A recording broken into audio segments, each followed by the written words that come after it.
What is going on, everybody? This is your boy Jordan JC back again on the ATS Report. And I stumbled onto a Twitter uh, quote that I found very interesting about the Chicago Bears. According to NFL insider Albert Breer, he thinks that the Bears are trending toward Matt Eberflus not being back. And that in part is because Kevin Warren's influence is great in the organization. He didn't hire Ryan Poles, he didn't hire Matt Eberflus. And I think he's motivated to see what he can do with his own guys in the building. I've also heard that Kevin Warren wants to be more involved on the football side. Very interesting quote. Um, Thoughts on it? Initially, well, I mean, let's just be honest. I already said I think Matt Eberflus has been on the hot seat for the past year. Very poor record. He's now 6-22 over the last two seasons. Some people have been let go for better. I've seen Lovie Smith get fired after a 10-6 season with the Bears. You just saw the Raiders do a whole fire sale of their head coach and I believe GM as well. They let go of a lot of people as well, and so there's something to be said about hey, when you need to cut ties, cut ties. But of course, the Bears organization, they do things a little differently. I've never really seen the Bears go the route of letting go of somebody in the middle of the season, and so I think they're going to take it's going to take its course where they're just going to, take care of all that and handle all the responsibilities of letting people go and bringing new people in the building at the end of the season and in the off season. And so we're just going to have to be patient with that. But do I think Matt Eberflus is on his hot seat, is on his last leg? Absolutely. There has to be some sort of like miracle for him to stick around because his track record shows that he's not a very good head coach as of right now. We know that this is his first ever job, becoming a head coach in the NFL, and so perhaps maybe he can be improved in his later career. But as of right now, I think the Bears need to go in a different direction. Now, I don't think the same thing can be said for Ryan Poles as far as him being on the hot seat because I think that because the Bears are realistically they're in a rebuilding phase, even though we thought that this season would be a better season and improved record, and maybe perhaps squeaking into the playoffs as maybe a wild card team. The Bears obviously still have some room to grow. They still have some improvement to make. You saw the improvements that they did make with Ryan Poles bringing guys in like Nate Davis on the line, Robert Tunyon at tight end, the backup Cole Kmet. You got Edmonds and Edwards at the linebacker position that I believe totaled the amount that Roquan Smith made in the offseason. And so you saw the improvements there, and obviously DJ Moore through the draft pick trading with Carolina. So I think that Ryan Poles technically still has his job. I don't think that he's necessarily has a short leash in a sense with Kevin Warren. I think that with this upcoming draft and the capital that the Bears have, even more so than this past year's draft, is greater. And so perhaps there's a waiting period. There's a little bit more patience with him to see how he plays out with that and how he evaluates Justin Fields, whether or not they go in a different direction with the quarterback. Because even with this quote, I think that with everybody always coming in, that people always want to have their staff for their players in. Even with GMs, they want their guys on the team.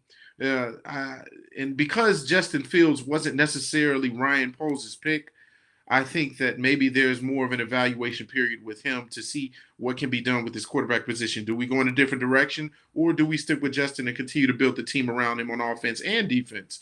And so we'll see with that. But hey, I'm gonna be honest with you. He mentioned Matt Eberflus and Ryan Poles. It needs to be Matt Eberflus and Lou Getsy. I think that the coaching and the offensive coordinator have not done a great job in order for this team to be successful. They have not put Justin Fields and this team in the best position to win for an entire game. We just saw evidence of that in the Detroit Lions game where everybody's still on pins and needles. It's crazy because we thought that this game was in the bag. 3.5 minutes left to go in the fourth quarter. And yet here we are talking about another loss because the Detroit Lions just miraculously, I shouldn't even say miraculously, because it's almost like to be expected where the Bears kind of have a letdown and they played they played out of fear. They played to not lose rather than playing to win. And so that goes directly on coaching. That goes on your game planning, your schemes, your adjustments you make. The things that you're seeing out on the field, and it's not equating to wins. And so you're building up a culture of losing that this team is going through for years now. And so you don't want to do that. You want to get rid of that. And I think Kevin Warren is keeping an eye on that. And I think that's something good that to be said, that the president is keeping an eye on things. He's kind of being a little bit more hands-on on the football side of things. Because we haven't really seen that in the past, whether it be the president or even Ryan Pace. Ryan Pace, funnily, the first thing I think about is the funny meme of him kind of having his face sneaking up behind that door and kind of seeing, what's going on, him hiding behind the scenes. No, we want to see these decision makers, the leaders of this organization, the people that are actually making the calls, be in the front part of the face of the organization, be at the frontier of the organization. So I think that's a big ups to Kevin Warren for actually wanting to be involved in different parts of the team going forward, even if that means replacing the head coach, which it probably will mean, because he comes from Big Ten. So could there be a connection between maybe him and Harbaugh? Because we've talked about that on the Breeze. We've talked about that for a while now, about who could be the possible replacement. Maybe there's some ties to that. But I think there's something to be said about this team going in a different direction, because we want to see a successful team. We know we're still in a rebuilding phase. This team is not yet at its completion, but there's question marks at the most important positions, meaning head coach, offensive coordinator. And again, I think Ryan Poles has a little bit longer of a leash as of right now as we stand.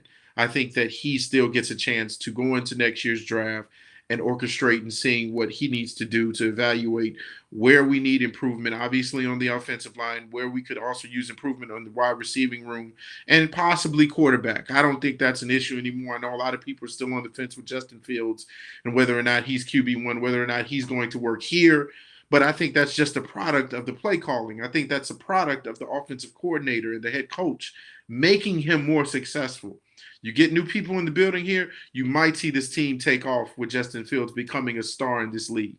And so those are my opinions. How do you guys feel about that? Do you think that Kevin Warren is going to get a little bit more hands-on, kind of on the football side of things? Do you think that actually is warranted, is actually welcomed, because we haven't seen that in the past? Do you think that Ryan Poles is on the hot seat? Do you think that Eberflus is on the hot seat? I'm pretty sure many people will say yes to that. But who else do you think needs to kind of be on their way out? Does it need to be a complete fire sale or a partial fire sale?